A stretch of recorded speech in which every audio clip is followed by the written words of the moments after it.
이 교수님, 네. 일부 주제에 교육세와 지방교육재정 교부금은 무엇이고 그 규모 및 용도는 무엇인가.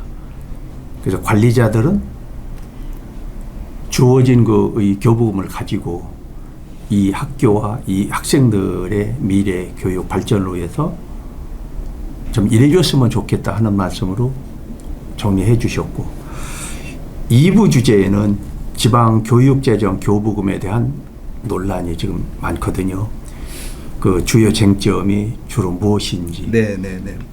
그리고 좀 시간이 되신다면 그 쟁점의 요지를 해결할 수 있는 어떤 그 방법도 짧게 이렇게 설명을 해 주시면 좋을 것 같습니다. 네. 그래서 이제 제가 중간에 어떤 말씀을 안 드리는 것은 그 설명이 계속 이어져야 되는 설명이어야 되고, 또 중간에서 어떤 다른 질문을 드리게 되면 뒷부분 설명이 다 끝나지 않고 매듭이 지어지면 설명이 늘 제대로 강의실에서 하다 보면 그렇죠. 그런 게 많잖아요. 네. 다 강의 끝나지도 않았는데 중간에 학생이 벌떡 그 질문을 해놓으면 다음 그렇죠. 강의가 잘 안 되잖아요. 그래서 그런 의미 때문에 계속 열정적으로 이렇게 해주시면 더 그게 저희들한테 좋으니까 네, 알겠습니다. 편안하게 설명을 주셨으면 네. 대단히 고맙겠습니다. 네. 감사합니다. 좀 설명을 주시죠. 네. 이게 이제 그 돈이 사용되는 그 효율성에 대해서 잠깐 먼저 이제 말씀을 드리고, 그 다음에 왜 이런 문제가 생겼는지에 대해서 조금 더 부연 설명을 하도록 하겠습니다.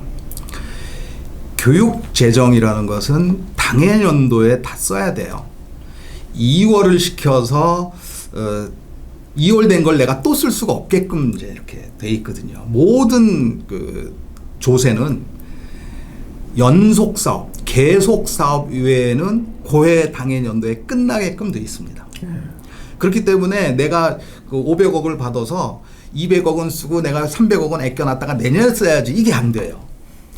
그러다 보니까 그 돈을 써야 되니까, 소진을 해야 되니까 불효불급한 데다가 돈을 쓸 수밖에 없습니다. 이게 참 애매하죠. 이게 우리나라 뭐 예산법이 그러니까 그거에 대해서는 이제 얘기할 필요가 없습니다. 다만 적정한 수준으로 예산 규모를 줄여주면 보다 효율적으로 돈을 쓸 수 있을 것이다라는 것은 이제 기본적인 이제 생각인 것이죠. 물론 일선에 계신 교육청이나 교육 담당하시는 선생님 분들이 전부 다 흥청망청 이렇게 쓴다는 얘기가 절대로 아니니까 오해가 없으셨으면 좋겠습니다. 다 최선을 다해서 쓰시고 계시고 효과적으로 쓰는 부분을 잘 선정해서 쓰시고 있다는 걸 충분히 이해하지만, 현재 우리나라의 지방교육 재정 교부금 규모를 내국세의 20.79%로 딱 정해놨기 때문에, 이거는 내국세 규모가 증가하면 무조건 따라 증가하게 돼 있거든요. 그런데 학령 인구가 계속 줄게 되면 1인당 교육재정 지원 금액이 계속 커질 수밖에 없습니다. 반면에 대학이나 그 이상 평생교육에는 그런 혜택을 받지 못하므로 그 격차가 점점 커질 것이라는 거죠. 이게 이제 가장 첫 번째 그 문제점으로 많은 사람들이 지적하는 거고요.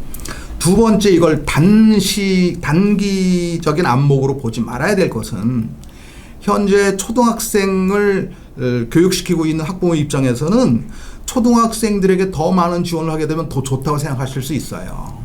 그런데 초등학교, 중학교, 고등학교는 충분히 예산 지원을 받다가 대학교 이상을, 만약에 필요해서 대학교 이상을 가거나 우리가 교육을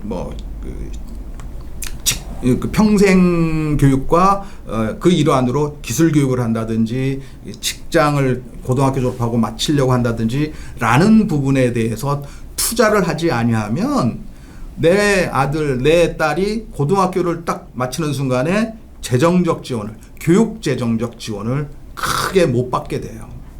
다시 말씀드려서 조금만 더 장기적으로 보시면 이 넘쳐나는, 어떻게 보면 이제 그렇게 많이들 얘기합니다. 점점점 불어나는 지방 교육재정 교부금을 일부를 지금부터라도 조금씩, 많이 하자는 건 아니에요. 조금씩 대학 이상의 교육에 지원하자고 하면, 평생교육에도 마찬가지고 하게 되면 내가 이득을 받을 수 있고 내 자식이 대학교 들어가서도 이득을 볼 수 있는 제도이거든요. 이렇게 제도를 지금 개선해 놓지 않으면 나중에 바뀌게 되면, 바뀌기 전까지는 내 자식이 대학교 또는 고등학교를 졸업한 다음에 직장을 다니거나 무슨 기술 교육을 받을 때 교육에 관한 지원이 줄게 되는 거거든요.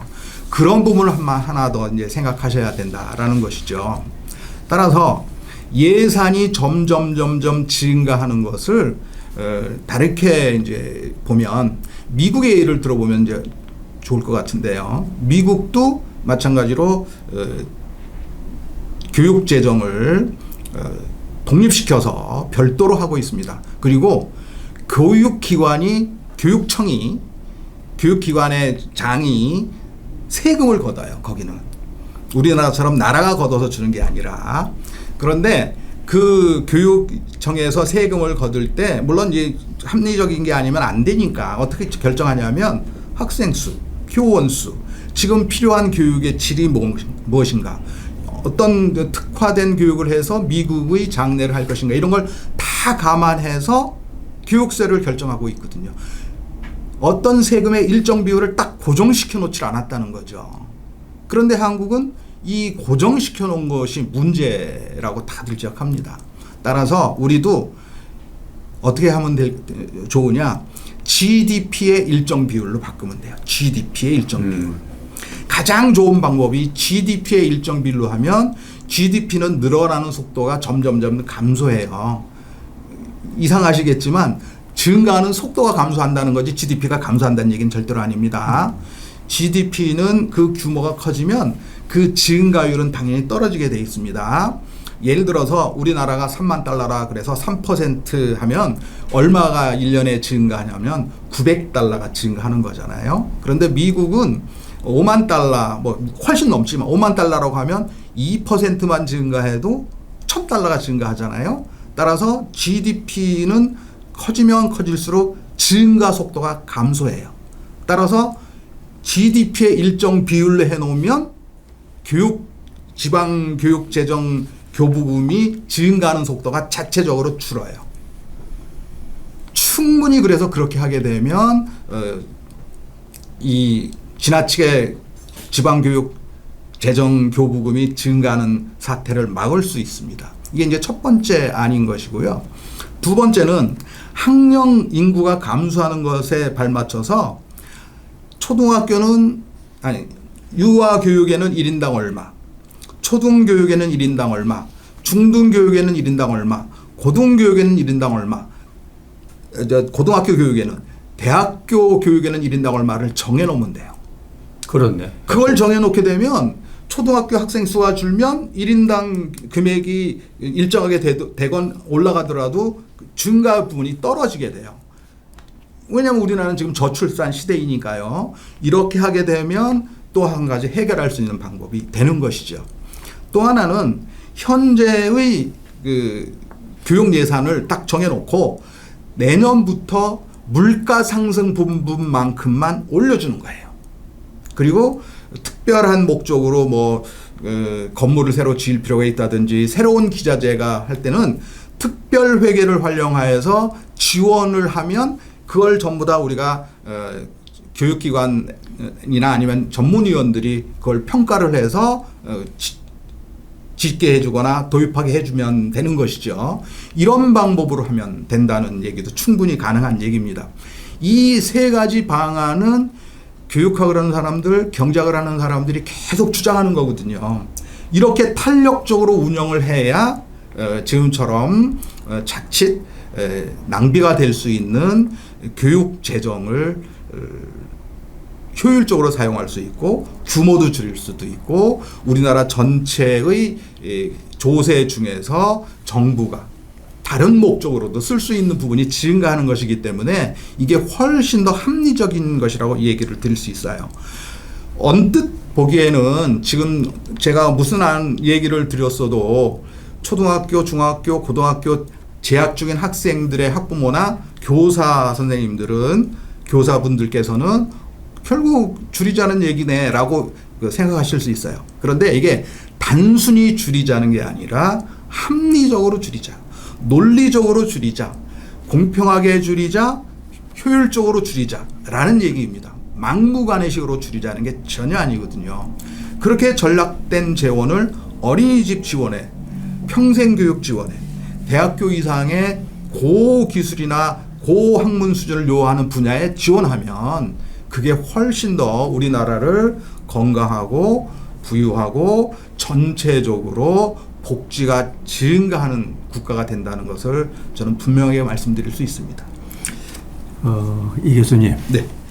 정말 그 이해하기 좋게 네.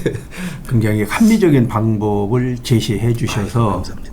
참 저도 지금 이 교수님 말씀 들어가면서 공부를 지금 많이 해서 이게 결국은 우리 지금 현재 저한테는 이게 손주들 교육이거든요. 그렇습니다. 아들 교육은 이미 다 지났고 저도 마찬가지입니다. 이제 손주들 때문에 이제 이 걱정인데 정말 이 대한민국의 교육에 관심을 가지고 또 학부모 입장이라고 하면